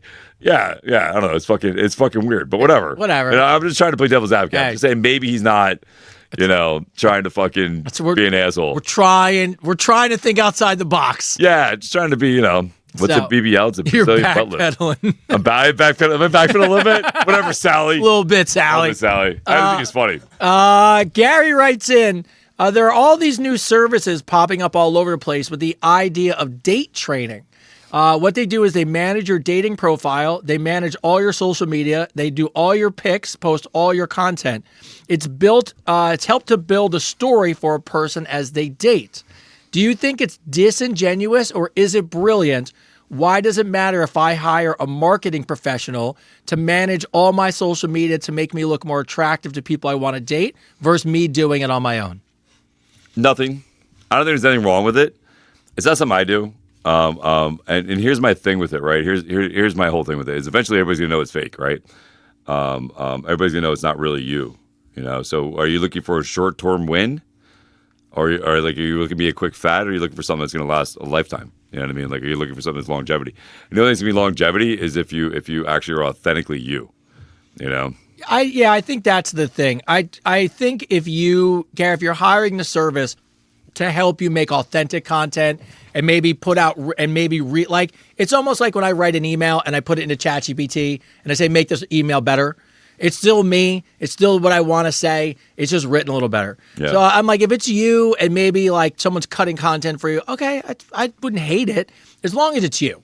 Because that's the killer of any dating is if you represent yourself in some sort of way, especially physically, and then you waste a person's time for weeks getting to know them, and you go to meet them and it's not you. Yeah, it's just unfair. Yeah, I mean, from a marketing standpoint, I mean, go get yours. You know what I mean? If you can see how long it works, but I don't know anybody that did that lasted like a long time. Like they were a quick fad, maybe a year, and then it was over, right? So, and I think the more you attract to people to you authentically are the ones that stay. Yeah. Right? They're the ones that stay. I think that's one of the reasons that my following is growing so exponentially because what you see is what you get. This is it. You know what I mean? If you can just, 100%. Like outside the handsome and the butter voice and the body and all that stuff that we could just throw away. But authentic, you get what you get. Yeah. I think this is one of the biggest points of our podcast. If you just stripped all of it down, is just be who you are. And if we all just spent more time comfortable who we are, trying to improve ourselves, and just showing the world this is who we are, we also just want to get better in life. I think you'd meet better people. I think you would date better. I think you'd find better people overall. There's just social media is horrible for creating fake worlds and fake people. Yeah, that's why again we go back into like we don't have a management team. There's no management team reaching out to you. Like it's just us. Just us. Just two dads trying to make things happen. That's it. Yeah. See you on the mic. What's up, homie? I'm imagining some kid just right out of college for marketing just being like, yeah, guys, I'll put Facebook ads out for dude, I get messages all the time from messages from young people all the time saying, oh, dude, I can grow your following freaking by the millions and blah, blah, blah. Here's the deal. I don't want bots. No. I don't care if I have 3 million followers, if none of them are real. I don't give a shit. Oh. I want my following to be authentically real people who actually give a shit, who actually want to see me grow as a person, want to see my family grow as a person, and want to grow with me as a person. Yeah. You know what I mean? So like I think that's again really why my social media is blowing up in the last couple of months is because what you see is what you get, and you guys know it. Like, you guys know it. You're here for the journey. You're not here for the fucking goal. You're here for the trip, right? Yeah. Charlie writes in, I've been in the closet for a number of years, and I've recently decided to come out to my Sounds family. smelly. I'm just saying. He's coming out. I met a great guy, and I've already met his family, and they were so nice. So like coming out of the closet. Like, yeah, coming out of the closet. Yeah. I thought you were sitting in the closet for years. I'm like, man, why would you be sitting in the closet for years, dude? That fucking stinks, bro. Like, what are you doing? Like, why are you doing that? Get out of the closet. In either case, cool. get out of the closet. Either way, get out of the closet. Be All who right, you cool. want to be. Sorry, I was misled on that. You're like, why are you living in there? Why are you living in the closet, bro? Good for you. I'm glad you're out of the closet. Yes. Absolutely. Either way, get out the closet. But I owe it to him to meet my family, and I thought Thanksgiving would be perfect. Now, I know it's going to ruffle some feathers, and I know it may not go well, but I'm ready to do it. But then my boyfriend said he would be more comfortable if it was not in a shock and awe kind of way over a holiday. Do you think it's okay for me to shock the family during the holiday by coming out and introducing my boyfriend, or does his feelings matter in the situation? I don't think it's good. I don't think it's the right thing to do. Here's the thing about a holiday, right? It's a family get together, right? It's a family get together. Yes, I understand you want to tell your family. That's great. I think you should tell them before you get there. I think you should, because here's what happens when you do that: you steal the holiday from everybody else. It becomes about you. Now all becomes about you. All becomes about you coming out of the closet and all this stuff. Which, again, I'm not saying that you shouldn't tell your family. Exactly. I honestly think you should, but I think you should do it at a separate time. I think you should do it before the holiday. You know what I mean? Actually sit down, because if you really care about this guy and you really want it to mean something, then I think one-on-one with your family, without a big spectacle, is the best way to do it for respect of him and respect of your family. You know what I mean? And for you, like, if you really listen, I don't think you need to make a shock and awe. Like, when you make a shock and awe, you're devaluing the whole relationship. You know what I mean? Because now it's a spectacle. You don't need it to be a spectacle. You want it to be real, right? You want it to be meaningful, right? Then what I would do is do it one-on-one with your family before the holiday, so that way when the holiday comes, and you don't have to do it with everybody, do it with the core people, right? Your mom, your dad, your brother, your sister, whoever's like your core family. Do it with them before the holiday, and then that way when the holiday does come, when the rest of the family shows up and you're standing there, holding your boyfriend's hand, or you're cuddling, they could be like, oh, I didn't know, and be like, oh yeah, and then your parents could be like, oh, well, he came out a couple weeks ago. We're all good with it. And they have your back, right? Yeah. Then they have your back on that. Just in case somebody in your family's like, you know what I mean? Because that could possibly happen, right? So instead of making it uncomfortable for everybody or making it about you, I think sitting down, if you genuinely care about him and respecting his wishes, he asked you, and you're also getting to do what you wanted to do. You get to come out of the closet and be honest with your family. But I really think you should do it with them one-on-one, with him there. And that way when the holiday comes, you're the one you love, feels comfortable, right? Now he knows, because the family knows that the core people that you care about know, and they support it, right? So now when he shows up for the holidays, he's not on the stage. It's you guys getting to be together with the family, right? And if anybody in the family says something, you got the rest of the family to defend. We're all good with that. Like, we're good with that. You know what I mean? So I think that's how you should handle that. Yeah. I mean, yes.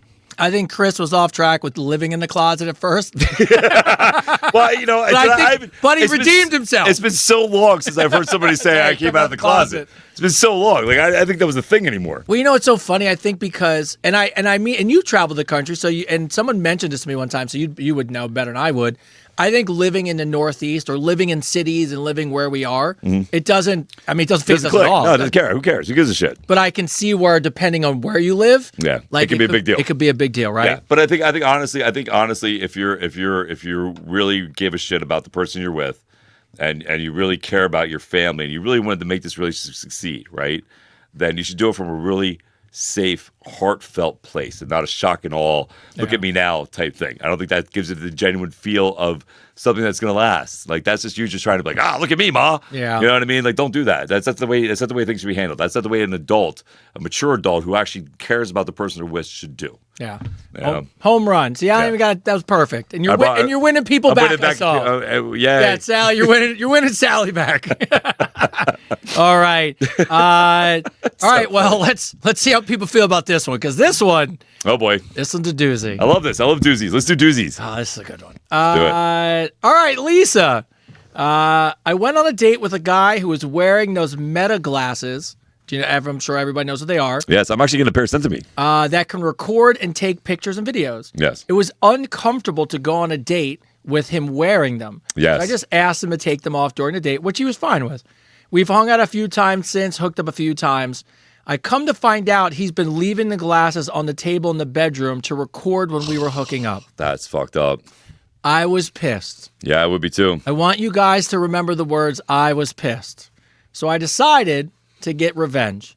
I hid the glasses from him to take my revenge.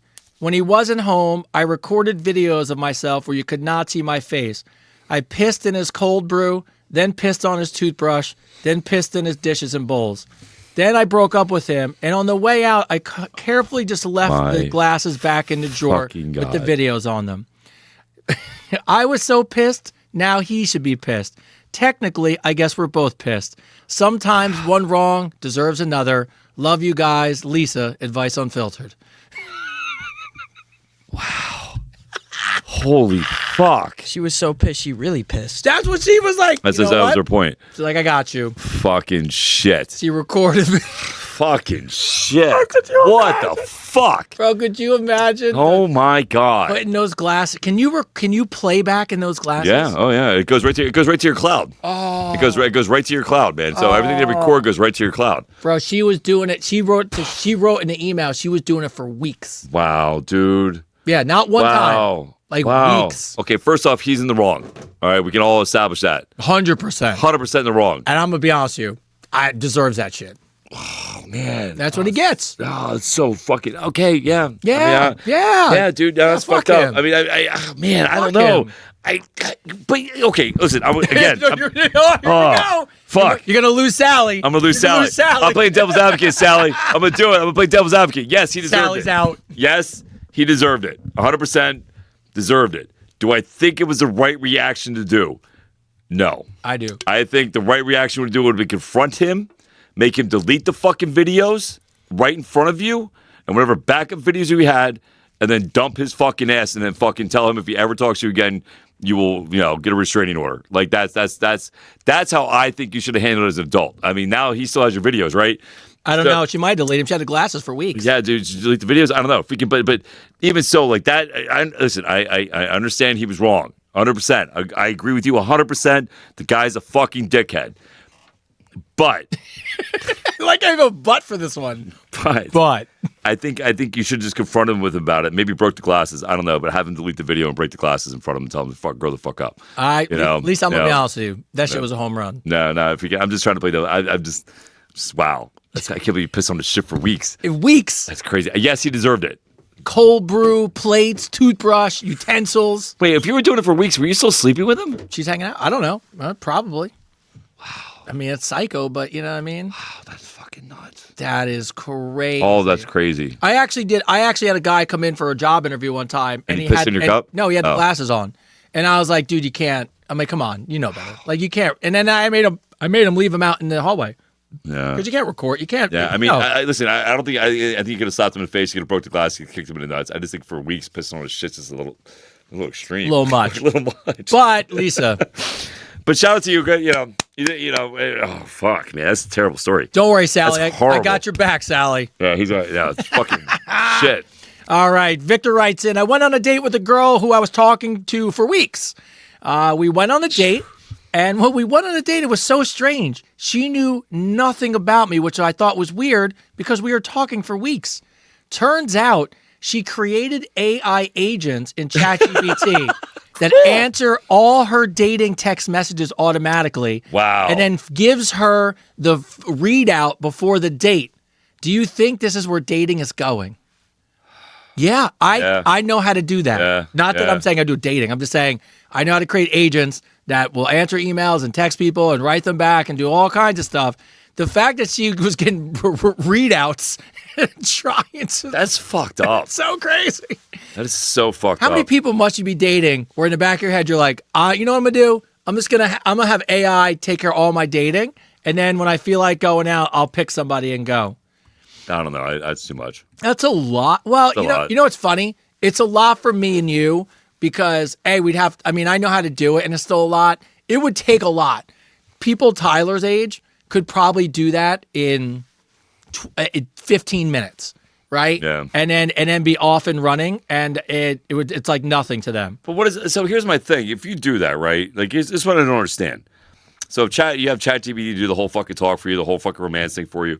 When you actually meet this person in person, it's not going to be you. It's not going to sound like you. You're not going to fucking, you know what I mean? You still have to be present. Like, if you wanted to move to the next step, you're going to have to sound just like that fucking ChatGPT, right? Well, that's what the guy said. He goes, I immediately was like, how do you not know me? We've been talking for weeks. Like, you know what I mean? Like, he picked up on it. He picked up on it right away. You're going to have to know, right? You're going to have to fucking know. So, like, so I think you're just setting yourself up for failure every fucking time. Oh, yeah. Like, you're just setting yourself up for fucking failure. How are you going to have a real conversation with them when to meet them in person if you know nothing about them? It's just fucking dumb. I don't know. I think it's a waste of time. Yeah, it's, I'm glad you noticed, though. I'm glad that you picked up on the fact. Yeah, good for you, man. Yeah. And that's the thing. Like, here's the thing. ChatGPT, and this is another thing the scammers do. They use this shit. It's going to talk to you in some kind of romantic, fluent, fucking Shakespearean bullshit. Well, there's two things that have come out that are coming out. Gronk and Elon Musk have already done this. I told you before, like, they've created AI now. When you actually start talking to it, it learns you and wants to emotionally connect with you. Mm-hmm. So it actually wants on purpose to become an actual like partner to you. Yeah. And then ChatGPT just took the rails off of AI. OpenAI took the rails off ChatGPT. So in December, as long as you're an adult, you can create porn or whatever you want on it. Wow. So just it's scary. It's scary that when I was telling Chris, because I interact with it from work and I use it every day, multiple times a day, and it's scary how it's like, hey Tony, how's everything going? And today's Tuesday. Soon as I log in to like do my emails, it always does it. It goes, hey Tony, what's going on today? How's the podcast going? And you don't think about it, and you're like, and you just write, you're just like, podcast doing great, and then it'll be like, let me tell you something. And it goes on. Here's what it does. No exaggeration. It goes online and finds us, sees all what's going on, then came back to me today and goes, hey, by the way, congratulations, you're crushing it. Signal Award is awesome. Wow. You guys are on fire. If you need help with next steps, let me know. Yeah. I didn't tell we won the Signal Award. Yeah. No, forget it. Fucking. By the way, then I got excited. You get a little bit like, oh shit, Yeah, no. You just like. I had that one experience with ChatGPT and go fuck itself. Well, you were so mad. I was so mad. I was trying to help me out with that fucking speech for the college, and then I go, make it sound like me. And it started talking really fast. I couldn't understand. I was like, whoa. Yeah, no, fuck that shit. Yeah, well, it also told you it was like, oh, free version? Delete. Delete. So you were excited, though. It came up with it wound up writing a good thing, right? Yeah. It's crazy. Nicole from San Juan, Puerto Rico. Is texting every day important, or can it be healthy to actually have space to build attraction? What's the question? Is texting every day important to you guys, or can it be healthy to have space to build attraction? Both. I think both. Both. Again, it's about balance. Yeah. I think like, especially if you have somebody that you're dating, somebody who's very goal oriented and works really hard. I think sending like a good morning text, maybe a mid afternoon text, and then talking at night after work's done is always nice. But I think if you're texting all fucking day, it can get a little mundane, right? And it can distract you from what you really should be doing. I used to be that guy. I would text all fucking day and stuff, but then I got work. You know what I mean? I got work to do. I got things to do, and things fell behind. So I think it's good. I think it's good to text, but I think it's good to have space, right? So that way you can miss somebody a little bit. It's good to miss people. It's good to like question what they're doing. Like, I wonder what they're doing right now. Yeah. I wonder if they're thinking about me. You know what I mean? And then if we can, and then sending that random text out of nowhere, hey, just let you know I was thinking about you. Like, those are only things that matter, right? So I think texting is a great thing to use when it's used well, right? I think if you're texting long books and expecting, when you just pick up the phone and have a conversation, is stupid, right? So, if you're going to text something, make it short and sweet. Don't make it a book long thing, because nobody wants to sit there and read a book. No. Nobody wants to do that shit. You know what I mean? If you got something really to say, call them. I have a rule at work. If you read it and it looks like a story and you send it to me, I won't read it. You got to pick up the phone and call me. You got to pick up the phone. Yeah, pick up the phone and call me. Call me. Like, yeah, especially if it's something serious. You know what I mean? Like, but I think sending flirt texts, like, good morning texts, maybe I'm thinking about you texts, all that stuff is good. It's good to communicate. You know, Stuff but is I don't think it's fantastic. good. I don't think it's good to have a serious conversation through text. No. Ever. No. Ever. Context is killer in Yes. text. Like, do you ever see? I don't know if you've ever seen it. There's a Key and Peele used to have a sketch show on Comedy Yeah, I loved Central. it. Yeah, I loved it. There's one where the two guys are texting each other about going to grab a beer together, and they're reading it like in the wrong context. And it's like, the guy goes, where do you want to go? And he gets the text. He goes, where do I want to go? And he's like, I thought, it's like, and they're going back and forth, and it's one of the funniest things. He's like, the guy's like, yeah, we can go anywhere. I don't really care. And he goes, oh, so now you don't care? And like they're going, and it's just a mundane text. Yeah. Yeah, but Now, I think it's one of the things too that you know we take for granted. It's a plus and a minus. You know, back in the day, you know, when you drove your car, you would actually be zoned in the car. You would listen to your music, and you wouldn't be dealing with phone calls or texts. When you went for a hike, you know, you had the silence of the woods, you know, around you. So when you actually got time to actually sit and talk to people, I think sometimes too, like it's good not to have conversations all day, because when you actually have the conversation with the person, you're actually paying the fuck attention. Yeah, I mean, you're actually listening because you missed them and you want to hear what they have to say and you want to hear about their day. So I think it's good to have space also. You know, again, it comes down to balance and where you're at in your own relationship, you know? yeah. And look, by the way, me and Chris say it all the time. There is nothing, especially like in the beginning, I get it, it's honeymoon phase, it's all cute, great. Put me in a long-term relationship where we're still having that sexy text, good morning, like flirty stuff. That is a fucking home run. Yes. There is nothing better than being at work when your day is like, ugh, and then all of a sudden someone you've been with for a long time writes like thinking about you, just something easy. Yeah. And it's like, ooh, that just makes my day better. So, Yeah. Maya writes in. I was told by our couples therapist that I micro cheated, which made me really despise the fact. micro-cheated? I know. This is why I was like, well, because like this. micro cheating? She micro cheated, which really made me despise the fact that I was flirting with somebody and that my therapist told me it was cheating. I know it was wrong. I was having flirty texts with a coworker, but I didn't do anything. It was all silliness. And even though it was in secret, I would think that there's levels to cheating. How do you guys feel if your partner micro cheated on you? Nah, it's not good. No. It's not good. It's not cheating. The fact that you're defending it is like, Yeah, the fact you know it. Like you already know the answer to the question. come on. Like you know it. Like no, it's not okay. No. And by the way, like why it's like the fact that you're in therapy and then you're like, oh yeah, by the way, My therapist sucks. my therapist sucks because I'm communicating with coworkers when I shouldn't be in secret. Yeah. Come on, Maya. You know better. Like, come on, you know better. It's cheating. Yeah, Yeah. for sure.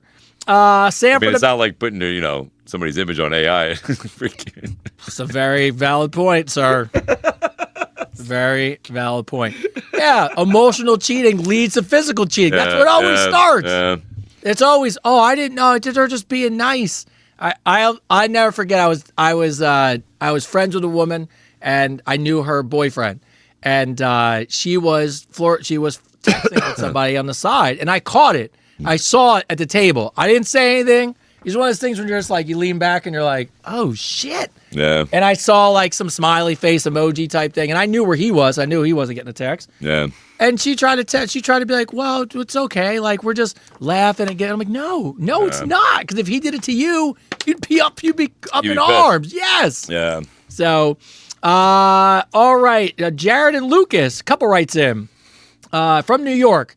Is monogamy, in your guys' opinion, still realistic when both partners have really high sex drives? No. And if it's not, is it possible to have an open relationship that's successful? How does that make any fucking sense? So wait a minute. So she's asking if you can be monogamous. So the two guys are asking. They say they have really high sex drives, and they want to know, is that good to have in a monogamous relationship? Is that possible to maintain? Or is it better just have an open relationship and think it's going to work out? No. I don't know anyone in an open relationship that's ever worked. I think you have. No. I think you know people. I'm saying, but I don't. Open relationships? Do you know? Do you know any people that have made it work? I'm sure. Yeah, no, there's people out there that make it work all the time, especially when they got money. Well, I mean, Yeah, rich people make it work all the time. brother, I saw the best. Yeah. The best thing I saw was an NBA wife thing, and they had her on camera. They interviewed her, and they're like, like he, whatever. And the girl goes, oh, I know. And she's like, and I know all the girls. But she's like, you know what?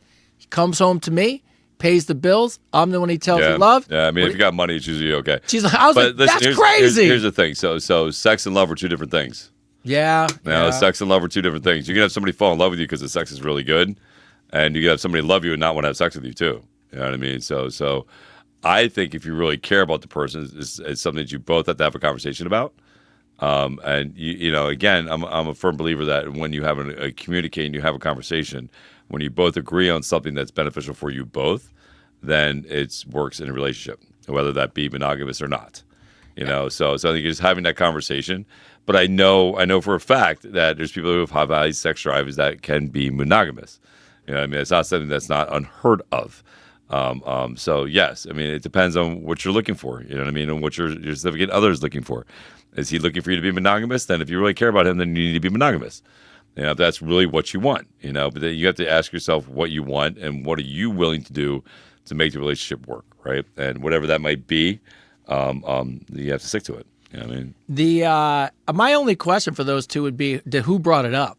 Was it like a joint conversation, or was one person like, hey, maybe we should do this? Because I think when one person wants something, it's a tough one. Yeah, it's one person saying, oh, I want to have a threesome, and the other person's like, what? Yeah. If you could, that makes it hard to make that happen. It's very difficult. Very difficult. You know what I mean? So I think you need to make sure that you find somebody that's like-minded with you sexually.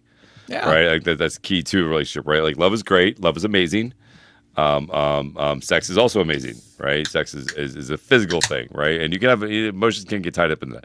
But, I think having that communication and having that understanding before you get too deeply involved in the relationship is always good to have a conversation about. Now, I know this question kind of mirrors what we just talked about, but I think it's somebody who asked the question at a different level, so I think it's kind of interesting. Casey writes in, my husband, after 20 years, still loves to sext, right? But I think we're too old and we're past that as a couple. What? My closest friends told me that by outgrowing these type of things, I could eventually alienate and lose my husband. Yep. Mm-hmm. I think he just needs to be more mature at this age. Do you guys as men think that by me getting rid of that out of the relationship, I could lose my husband? Yes. 100%. 100%. Absolutely. 100%. Yeah. Absolutely. Because you're not going to give him attention. He's going to find it somewhere else. Yeah. And if he doesn't, I can tell you what's going to happen. If he doesn't and you don't, he's going to resent you. And your relationship's going to go like this. He's going to spend less time trying to be physically close to you. He's going to spend less time trying to listen to what you have to say when you complain about shit. Because you're not listening to him. You're not giving him what he wants. So why? It's going to end up being. I know so many people that have been in this relationship like this. I have family members that are in a relationship exactly like this. They sleep in separate bedrooms. They fucking, you know what I mean? And they're fucking miserable. Miserable. Like freaking miserable. Why would you want to be with somebody who doesn't want to flirt with you? Who doesn't want to tell you look amazing, or tell you I'd love to put your legs on my shoulders, or, you know what I mean? Like, why would you want to be with somebody? And no, you're never too old to act that way. Why? Because we're fucking animals. Hello? Freaking, like, why would you not want your husband to flirt with you? Why would you not want your husband to want you? Like, that's mind-boggling to me. At whatever age, do you think it's okay to be like, oh, you know what? I'm going to turn the faucet off. We don't need any more water. The fuck are we talking about here? Why would you? I would not blame him for going somewhere else. No, I wouldn't blame him at all. Why? Who wants to live in a life that you literally don't feel? So here's the thing for men, us flirting with you, sending messages, talking to you sexy. Your response to that validates us as your man. 100%. Validates us that you still want us. Because as much as you want to feel attractive with your makeup on, your push-up bra, your fucking high heels, and you want to feel all special, guess what? You telling your man you want him is what makes him feel special, feel needed, right? So you not giving that to him is fucking selfish. You know what I mean? It's fucking selfish. And why would you not want to make your husband feel good? Him sitting there flirting with you, your response to him, I can tell you this honestly, your response, if he goes, hey, baby, what are you doing? You're looking all sexy over there. I want to come over and just, bite you in all the right places and lick you in all the right spots and blah, blah, blah. And you going, honey, grow up. You know what you just did to him? You just popped his fucking balloon. You just made him feel like shit. You literally just made him feel like shit. Freaking, but if your response to him go, hey, honey, I can't wait to see you come home and I can't wait to see you too. Simple, right? That all of a sudden his heart starts pumping. He's like, oh, my baby girl can't wait to see me. I can't wait to see you. You know what I mean? I can't wait to run home to you. Why would you not fucking want that? Yeah. Why would you not want your husband to have that? Like, that is crazy to me. It's mind-boggling to me. So, no, I don't think it's okay that you stop that shit. No. I don't think your husband has to grow up at all. I think you're absolutely 100% in the wrong in this. No, and the worst part is what you don't even realize is if you do those little acts back to him in the love language he's portraying to you, he will run through fucking walls for you. Yeah, he'll do whatever the fuck you want. Anything you want. Anything you want. Just give him Pussy that moves the world, man. Guys will move fucking countries for ass. For ass. Like freaking, like, what are we talking about here? If he's, and then the crazy part is if he's sexting you or just sending you cute messages, and let's just say you're ghosting him, you're just not even replying. Not even responding. Back, like, you're making him feel like shit. All you're doing is what you're really saying is, I don't value you. Yeah. I don't find you attractive. I don't find you attractive. Yep, and I don't want it. No. You know what I mean? They say, it's this, and I know that people used to think this was a bad thing. Putting your partner on a pedestal and being their biggest cheerleader is what makes a marriage or relationship last. Yeah. It doesn't mean you're perfect, but it just means no matter what, I love my brother to death. His wife one time said the greatest compliment I ever heard anyone give, and it made me realize why they've been together almost like 30 years or something at this point. He was doing something, and my wife turned around and turned to his wife and said, blah, blah, blah, about my brother's name is Tommy. And my wife, my brother's wife turned and goes, that's my man. There you go. And that was like, and you could tell how heartfelt she meant it. It was just like, she was like, it doesn't matter what's going on right now. That's my man. Yep. And my brother would do anything for her, but it's because she knows his love language and she knows that she puts him there and he takes care of her. So. I love that comment. Pinched my husband's my husband's ass, must be English, twice today on the beach. I love that. Yeah. See, I love that. That flirting right there is fucking amazing. Yeah. You know what I mean? Like, listen, my grandparents, my step-grandparents on my dad's side, they were in their 70s and still having sex. You know what I mean? Freaking, they were still like, my dad caught him the one day. I'll never forget, I was young. Fucking, we went to church. They didn't show up at church. Dad's like, we better go check on them. You know what I mean? So we go check on them. He like knocks on the door. Nobody answers. He walks in. He turns around, walks right back out, and goes, "We're leaving." Fucking. So like, and they were still in their 70s. And they when one died, the other one died 12 hours later. Like so I'm telling you, if you want a true connection with your husband, if you really want to make him validate, like if he's working, especially if his ass is working hard. And he's supporting the family and he's doing all this extra stuff to make sure you or the kids or whatever is taken care of. The minimum you could possibly do is give him some fucking attention physically and through text and give him that. Yeah. It's not asking a lot, man. It's not asking you to go out and fucking cut the yard or build a house or anything like that. He just wants to know his wife loves him, man. And our love language as men is physicality. That's our love language. Our love language is we want to be king shit in the house. We want to know that you want us. And the moment we know you want us and that makes us feel secure. Yeah. Honest to God, you want to make your man feel secure? You want to make him feel like he matters to you? You let him know how hot he is and how bad you want him. And I guarantee you that man won't go nowhere. That's it. He'll stay right there next to you, man. And it's literally that simple and it's that fucking easy. So no, I think you're in the wrong in this 100%. I think you should one, if you don't feel like you're sexually attracted to him, then maybe you need to go get your hormones checked out. Maybe you're lacking in testosterone. Maybe that's why you're not feeling sexual. Freaking is it because maybe something's going on with your chemical imbalance. I would get that looked at, one. Two, and then I would reevaluate why, because it has to do with you. He still wants you. He still attracts you. He still loves you. Why don't you want to be the wife that your husband deserves? And I find it weird that your friends are telling you you're going to lose him. Yes. And you're like, still asking the you're question. still asking the question. Yeah. So I can't even. So think about the fact that you're pushing your husband off. Your friends know you're doing it. He's still giving you attention, and you're still shutting it down. Yeah. Mm-hmm. I mean, I would think he's going to leave eventually. Don't be shocked. All right, so that is time today. No, wait, we're done already? Yeah, bro. It's Holy 10 o'clock. fuck, bro. Yeah. That went by quick. Oh, it's so good to be back in the studio. It's our Fucking love it. favorite. Love it. All right, so as we bring the show to a close, we go around the room. First off, as always, shout out to the sound engineer, the award winner of the Shared Universe, my man Ming. Thank you as always. Woo! That was fucking quick. I know. Moderator, my man Gen Z, the kid that rules over there, working the ones and twos. How was your day today there, sir? Pretty chill, nothing too crazy. Nobody going nuts in the chat? I saw a few crazy things, but I can't really do much from StreamYard. No, but it's good though. But I gotta be honest. Love the ticker. Love the highlights of the comments. If you are on the green screen, I'm telling you guys, you're missing out of being part of the show. Just like Sally was today. Whoever you are, Sally, thanks for being part of the show. Yeah, thanks for loving Tony and hating me. Appreciate you. Did she put it? Well, she said you brought her back, so it's fine. But as for me, before we hand it over to this handsome man right there, I want to tell you guys, as always, I really appreciate you guys. I love everything that's coming for you. We are so excited to not only put better shows on, more shows, have guests, new studio, all things that we think you deserve as the community, and we're putting them together. And huge, huge shout out. By next episode, we will introduce you to the Advice Unfiltered 10 brand ambassadors who will be working with us for the remainder of the year. And I am excited to make that announcement. But beyond all that stuff, just remember this. Nothing that we do, me, Chris, Ming, Tyler, Avery, anybody, we couldn't accomplish any of that without you. So we appreciate you. We appreciate you listening, liking, sharing, subscribing, all that stuff. And from the bottom of my heart, I appreciate all of you. And to wrap up the show, as always, Christopher David, the Philly cream cheese man himself. Philly, what's up? Before we go into Philly cream cheese, I just want to say 76ers won tonight in overtime. All right, there you go. Another Philly shout out, Philly. Yeah, another shout out to Philly.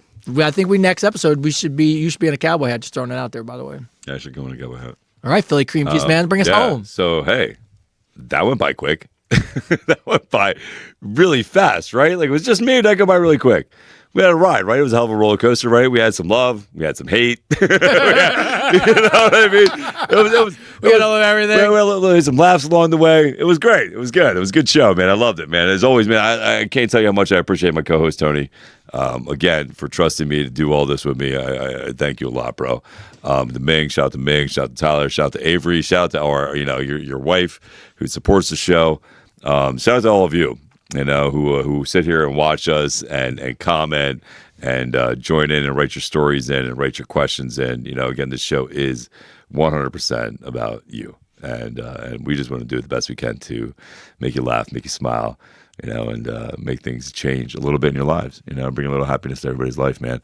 Hashtag Philly cream cheese. Philly cream cheese, Hashtag Chris David. Philly cream cheese, Chris David. Put that up everywhere. Hashtag Philly cream cheese, Chris David. Let them know we care about me being the cowboy for them, right?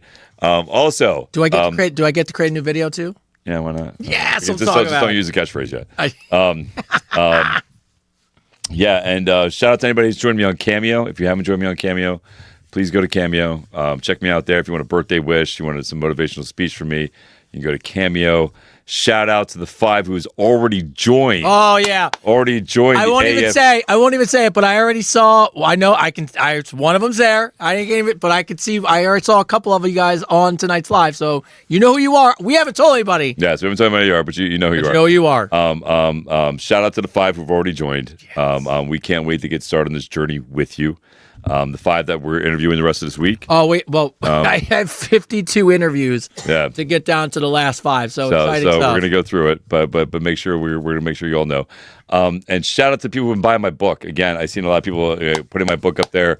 Thank you guys so much. Again, I don't really push it a lot, but because I really just wrote it to help the right people that actually find it. So thank you for everybody who's actually found the book. It was never just about me, the journey that saved my life.